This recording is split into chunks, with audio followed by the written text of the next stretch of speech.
New 72 Radio, the voice, views, and visions of the collective.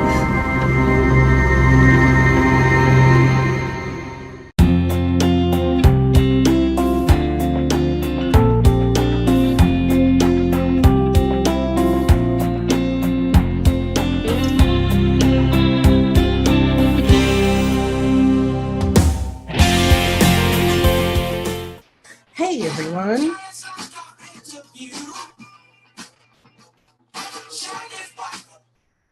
Hey, this is Mary Burger with ComputerDiva, and welcome to Diva Talk. It is Thursday, April 27th, 7 p.m., and I am coming to you live, hopefully on Facebook, from ComputerDiva headquarters. This show is produced by News 72 Media, and the genius behind the scenes who is running all the technical stuff tonight is Kelly Lair. Thank you, Kelly, for being with us, and thank you for making sure everything goes smooth. So I have a different show than what I had planned for you tonight, but that's okay. We've got a lot to talk about, and I'm going to scoot back here for a minute. I have to get some stats.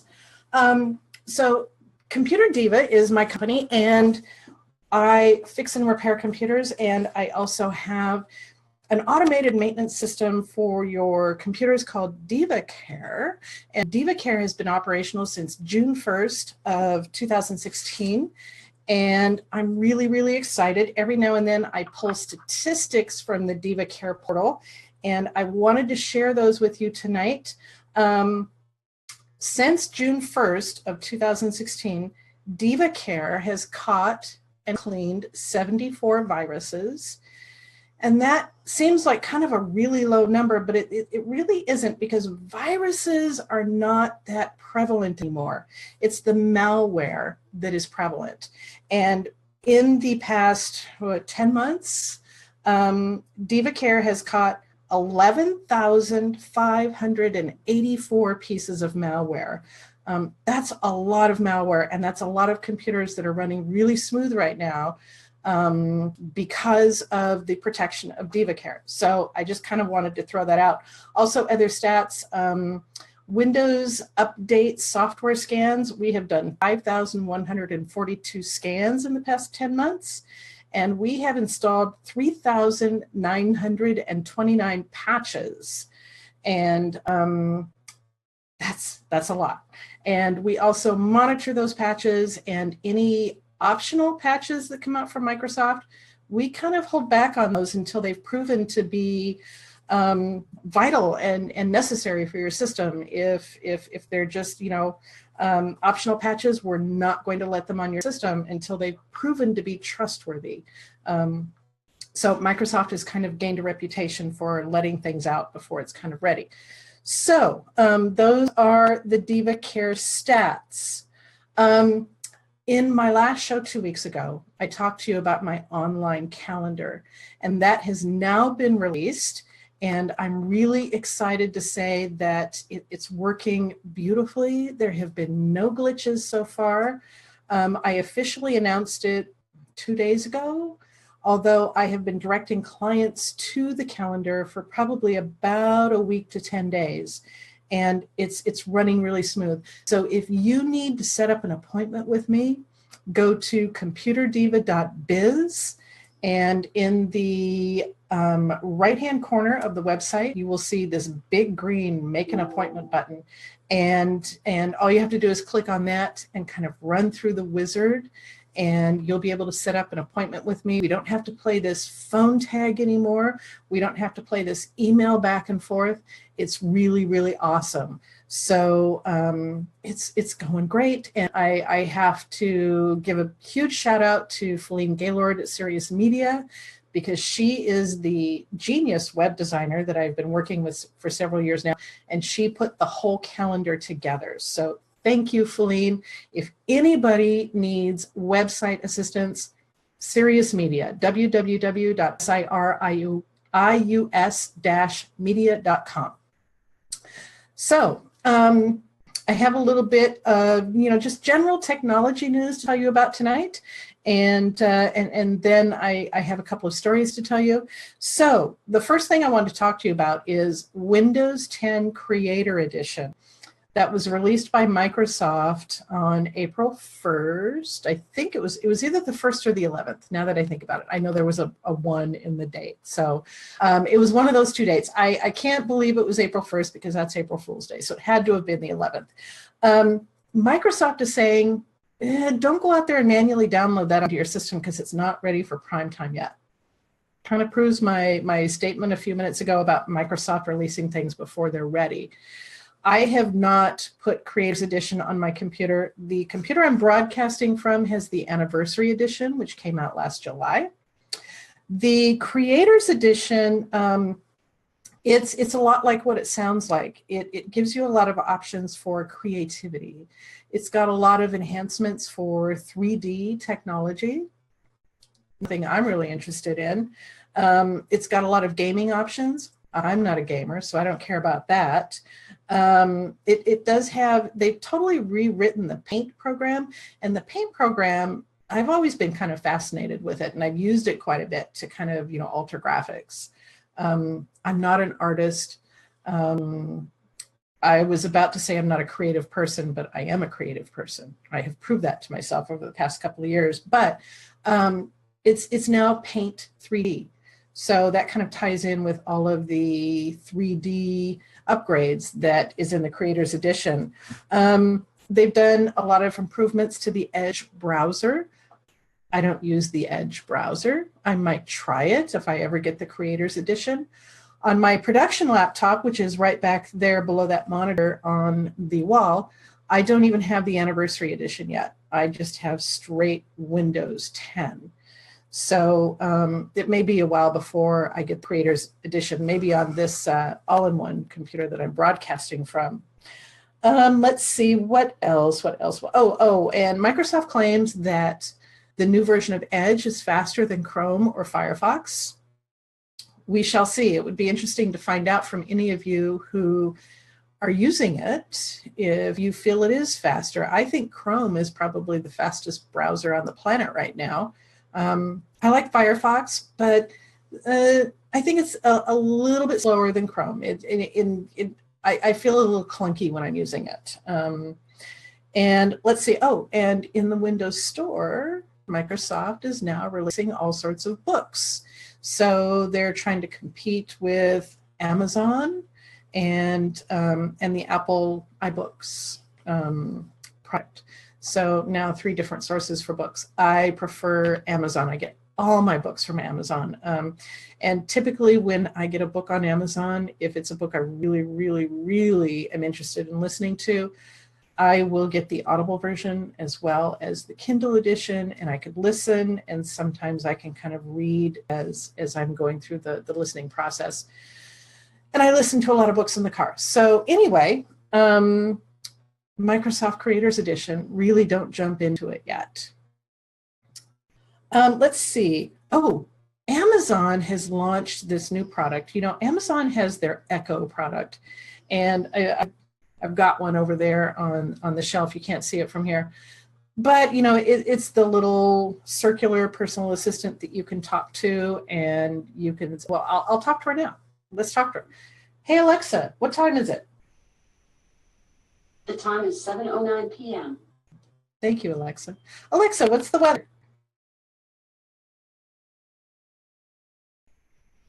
Alexa, what's the weather?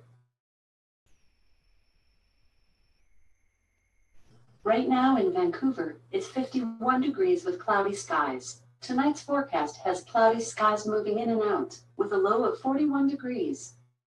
Well, it's kind of sunny out my window, which is pretty cool weather, especially considering what we've had the past couple of days, pouring rain. But anyway, so they come up with an Alexa that has a camera in it. And what it's basically designed to do, and this is really interesting.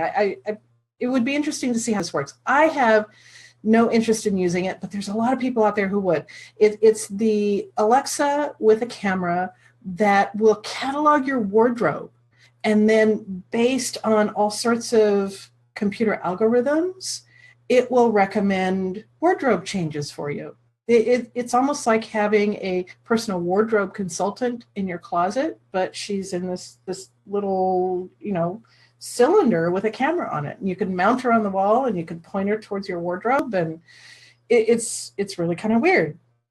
So anyway, I don't need a wardrobe consultant. I wear jeans and shirts and that's it, and sneakers.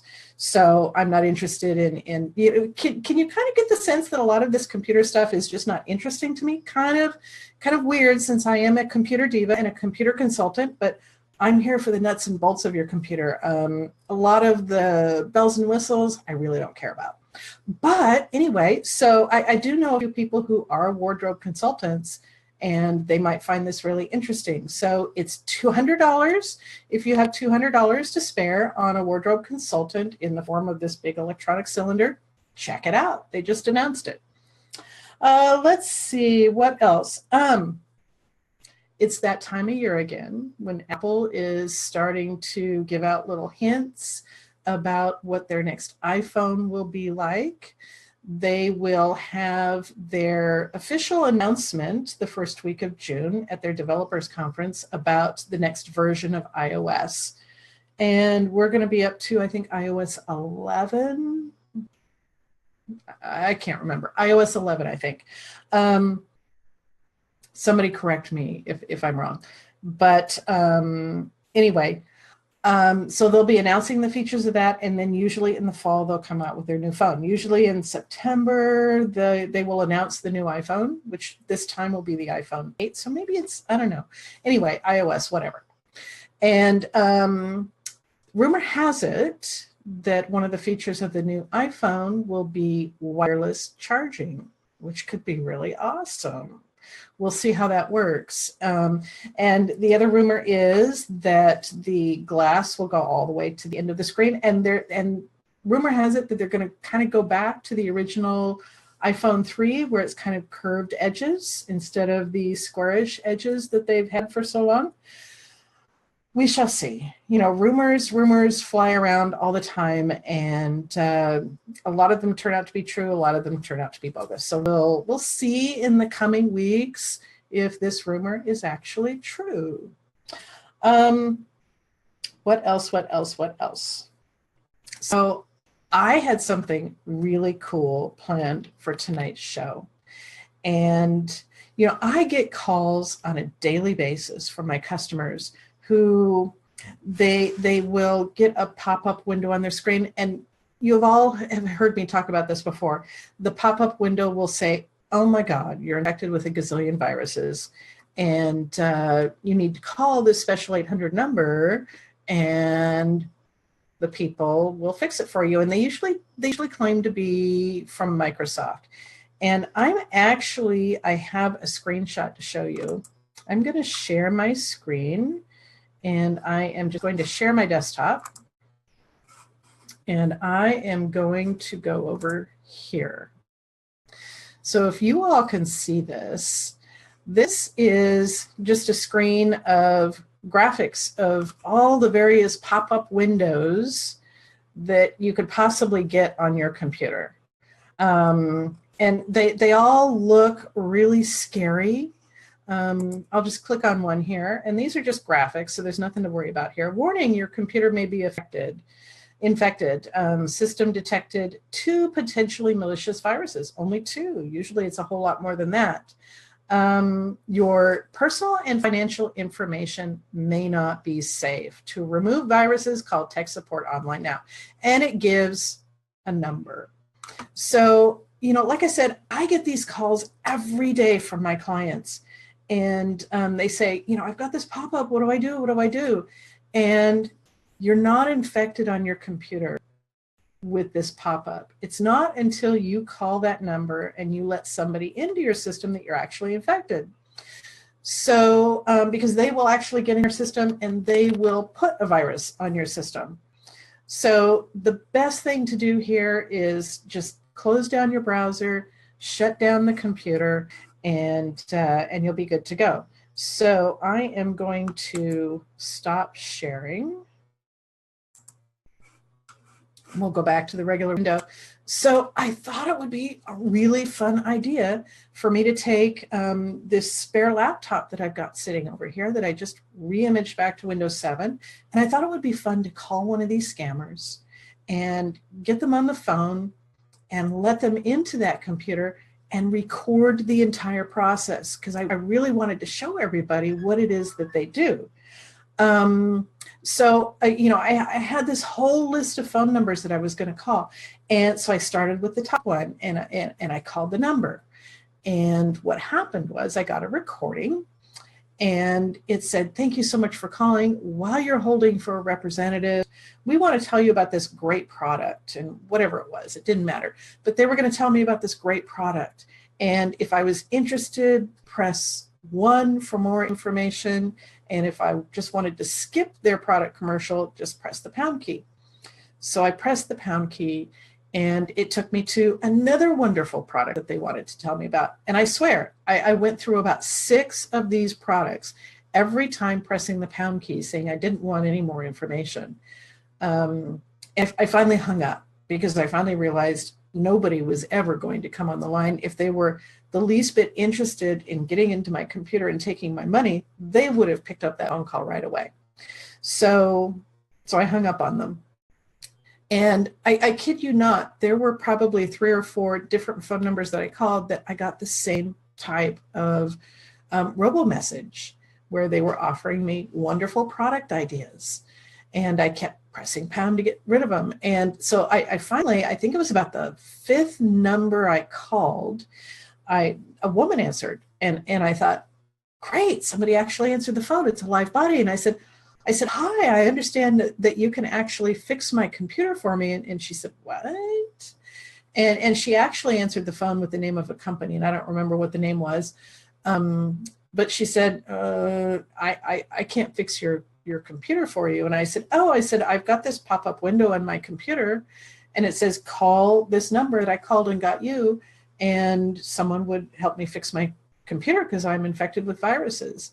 And she said, "Well, I don't know what you're talking about." So I thanked her, wished her a nice evening, and hung up. And I called a couple more numbers. One was disconnected, and I can't remember what the last one did. But I was never able to get through to one of the scammers to get them onto my computer. And I was really disappointed that I couldn't do that, because I thought, I want to do this. I had even turned off caller ID on my phone so they couldn't call me back, because I've gone through that routine before where, about a year and a half ago, a scammer got a hold of my phone number and called me and harassed me daily for about 6 weeks. I didn't want to go through that again. So anyway, bottom line, I wasn't able to get a scammer onto my computer so I could record it and show you what happened. But I'll kind of show you a little bit in a nutshell what they do. I'm going to go ahead and share my screen again. I'm going to share my desktop.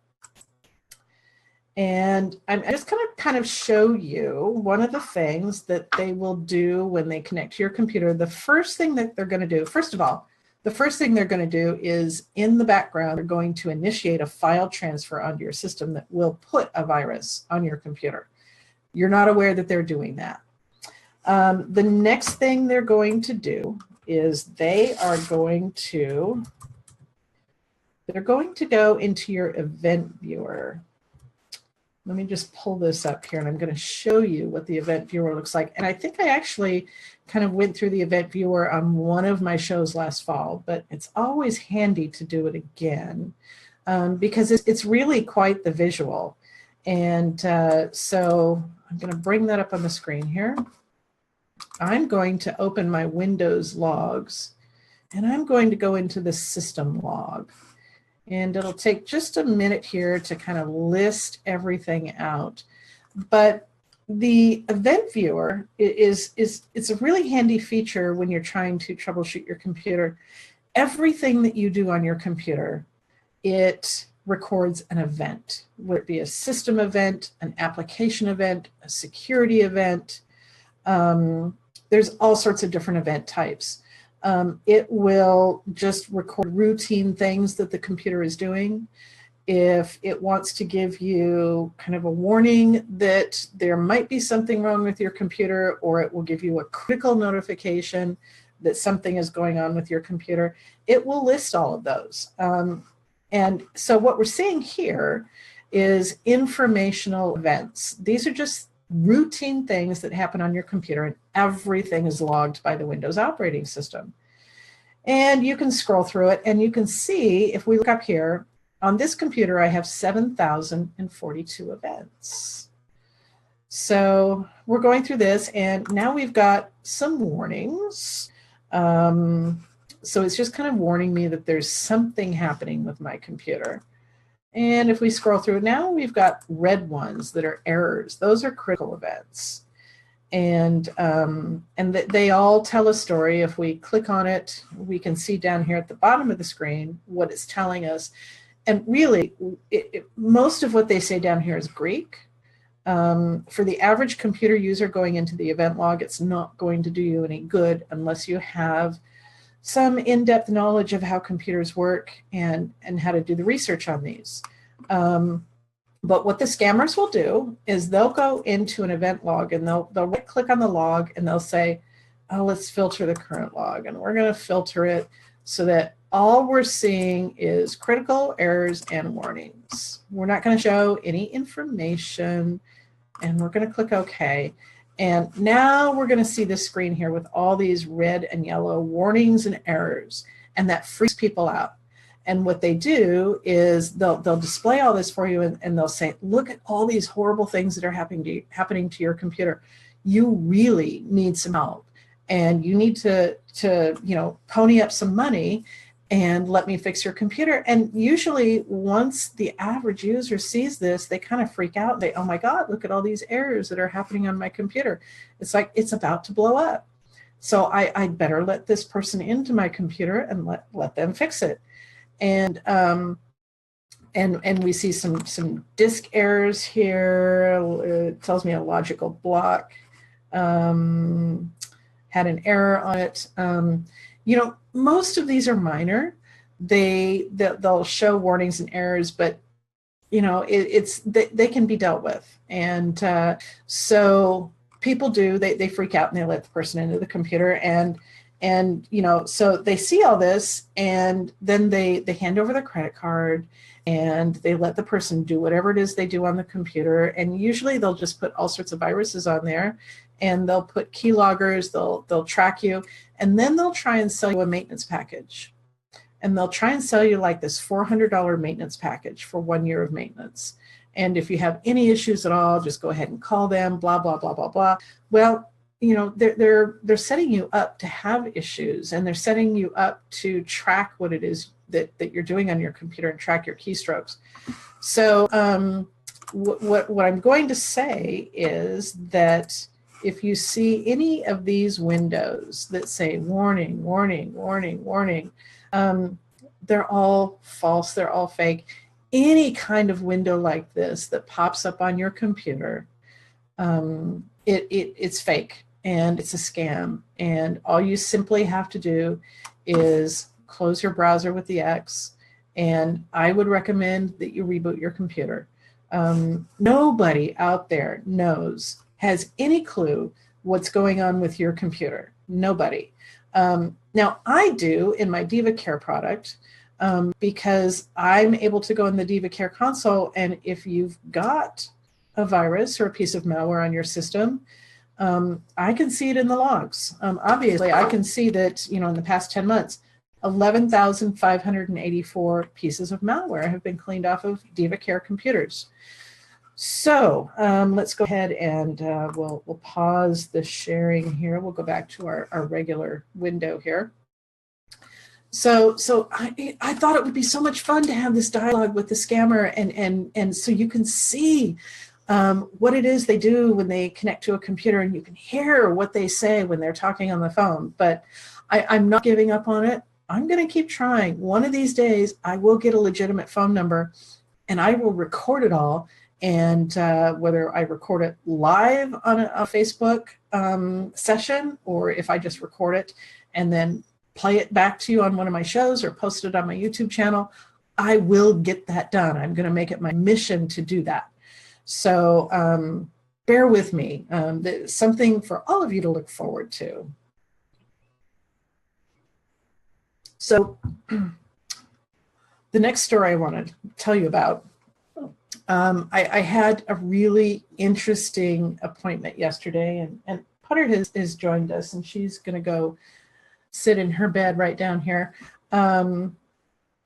Thanks for joining us, Putter.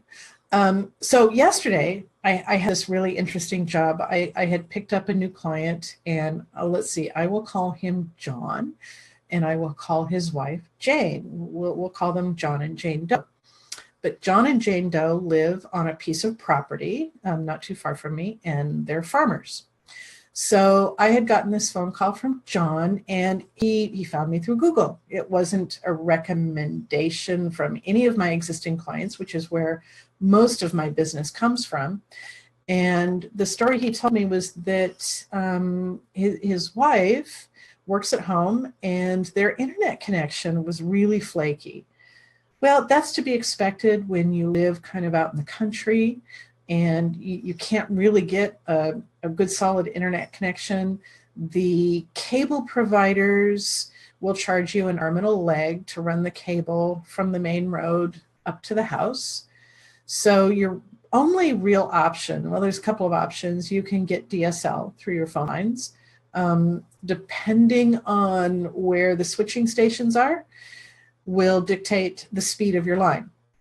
So the farther away you are from the telephone switching station, the slower your DSL line is going to be. So, so John's issue was not necessarily a slow connection, but a severely disrupted connection, a lot of disconnects during the day. And his wife was having a hard time working at home and doing video conferencing.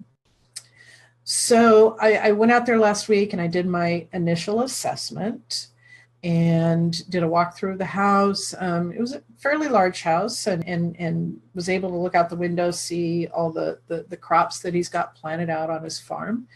And so I made a recommendation. He had the stock CenturyLink DSL modem. And I said, John, I said, we really need to replace it. I said, my first recommendation is going to be, let's buy a really good beefy modem for you with some solid Wi-Fi. We'll replace that, and then we'll see how it goes. And John was fully aware that, you know, when you do stuff like this, when you're troubleshooting an issue like this, it's going to be trial and error. You start with the most obvious fix that will alleviate the problem for you. And then if that doesn't alleviate it, then you move on to the next thing. So two things I observed. Number one, we'll replace the stock CenturyLink modem with a really good beefy modem. And we chose a Netgear Nighthawk. I think it was an AC, either a 1750 or a 1900. Can't remember which one. And I had him order the modem. And then the second thing we talked about was the filter on his phone line. When you have a DSL line, you have to install little filters on each of your telephones that actually plug into a wall jack. So I had him order a new filter. And if I recall, he didn't even have a filter on the line. So anyway, I had him order a new filter with the modem. And when they both arrived, he put the new filter in, and it cleared up the static on his phone line instantly. And he really didn't keep track of whether or not it stopped his, a dozen or so disconnects during the day. But he's tracking that now, and hopefully that will stop it. But I went out there yesterday, I installed the new modem, and it took me about an hour to install it, and got the Wi-Fi all set up. I have an Android tablet that has a Wi-Fi analyzer on it. So I walked through the house and I analyzed the signal strength in various parts of the house. And it was a tri-level house, a basement, main floor. And the top floor was simply his wife's office. And so it's kind of a loft type area up on the top floor. And so I did all that analysis, and met up with John in the basement, and he was kind of taking me through various parts of the basement, which is actually where all the bedrooms are. A really awesome house. And so we were talking about, okay, he asked me the question. He said, so Mary, if we find that I don't have sufficient Wi-Fi coverage in the house, what's our next step? That was my opening to really have a conversation with him. And I planned for this conversation, and I looked forward to this conversation. And for those of you who know me really well, you know that, yeah, I fix computers. I use all the conventional methods to fix computers, but I also use some unconventional methods in terms of fixing technology. I use energy, and because everything is energy, and it vibrates at a certain level. It could be vibrating at a very high, fast level, or a very low, slow level. It's all energy, and there's various tools that you can use to kind of harness and corral and tame that energy. And the energy, if it gets to be a really low vibrational frequency, can have some adverse effects on your technology. And one of my theories on this is that the people out there who make the viruses are usually from Eastern Europe, and it's organized crime. And they're creating these viruses, they're putting them out on the internet, and it's infecting various computers. So my theory is that these people who make viruses are people who vibrate at a very low level, and more glass half empty than glass half full. You kind of get the picture there. So they're vibrating at this very low level, and they put these viruses out into the internet, and then they usually infect the computers of those people who are at an equal vibrational match to the virus that has now been released out onto the internet and the people who made that virus. So those vibrational levels, it's the law of attraction, like attracts like. So I find that the computers that I work on that have viruses are usually attracted into that computer by the user who is sitting down in front of that computer and using it. Now, I'm not saying that those people out there who constantly get viruses are, equivalent to the organized crime. They may have had a really bad day, and they sit down in front of their computer, and they're either mad or angry or sad or whatever, which is the perfect environment to attract that virus into your computer. So well, my case in point, I was talking to Kelly before the show tonight, and I was telling her about my experience with phoning all these people last night, and she said, Mary, you can't attract any bad things into your computer. And it's because I'm a consistently happy person. I think my vibrational level is very high. And so I'm just not capable of attracting a virus into my computer. I'm not capable of attracting the scammer into a phone conversation with me. I will do it though. But anyway, so, I was telling John all of this, and I said, well, John, I said, you walk through your fields on your farm, and you can feel the energy that your plants are giving off. And I said, the effect that the sun and the water and the air and the pH levels in the earth has on your crops. And it takes the right level of all of those to have a really good effect on your plants. And I said, the same is true for your house. When you're in your house and you're trying to create an optimal environment for your wife to work in, I said, you have to have the right mix of energy in the room. And I said, so, well, before I even go further, he stopped me and he said, it's really interesting that you bring this up, because he said, we have already hired a professional organizer to come into the office and help us out with space clearing and getting his wife's office to a highly organized level where she could be productive. That was going to be one of the things that I suggested to him, was that they needed to organize her office because the loft had kind of turned into a storage area. So they were already in that process, and I was thrilled about it. So the next thing I talked to him about, I said, there's two other things that you can do even before you really go through the process of the organization. I said, you need to clear the energy in her office. And I had brought a kit with me, and in the kit I had a wand of sage, dried sage, and I walked him through the entire process of saging his office, smudging his office with the sage. And I showed him how to do it, and I showed him the process, and I kind of explained the theory to him. And I said, if you smudge your office, and I usually do mine in a clockwise rotation. I stand at the door to my office and I do clockwise.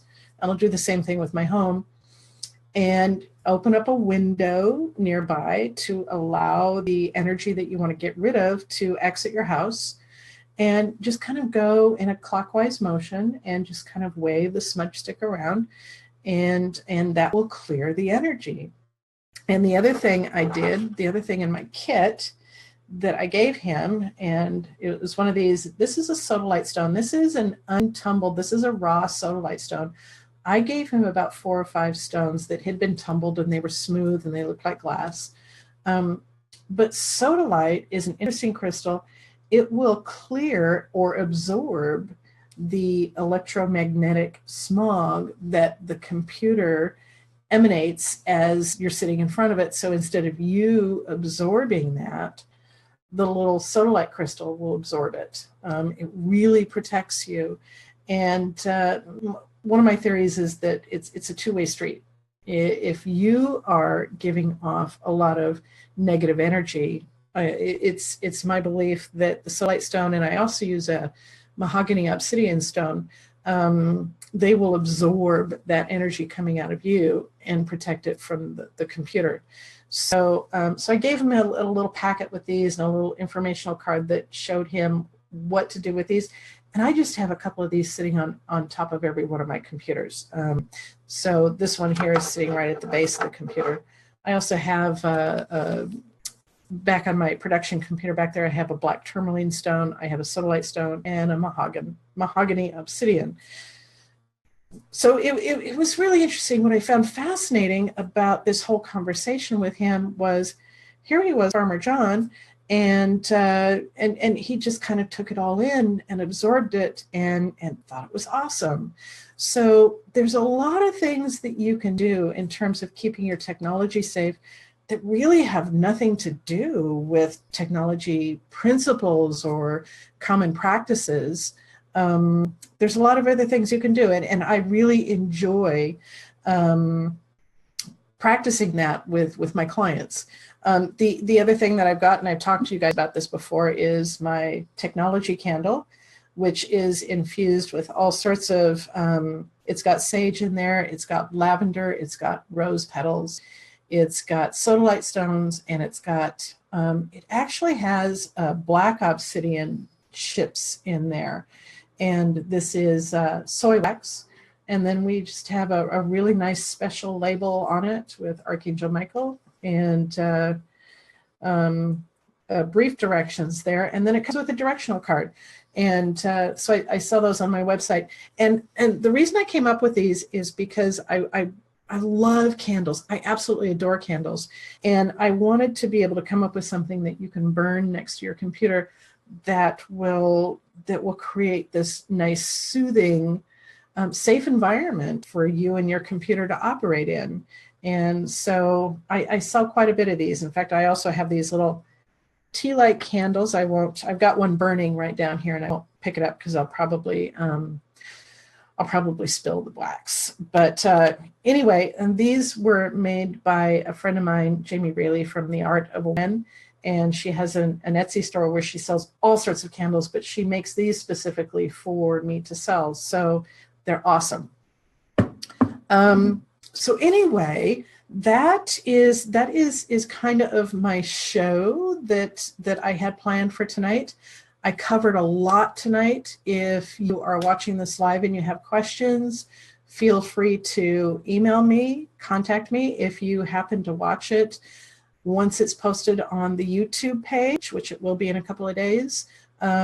Make comments, send me questions on my Facebook page, ComputerDiva, and I am happy to answer any questions you have. And I am just so grateful that you all have joined in to watch. And I really appreciate you. And I will be back again 2 weeks from tonight. And who knows what I'm going to talk about. That will be revealed sometime in the next 2 weeks. I'll figure it out. So thank you very much. Thank you to Kelly Lair of New 72 Media for everything you do behind the scenes to make this show possible. I am so grateful for you. Thank you, everyone, and I will see you in 2 weeks. Good night.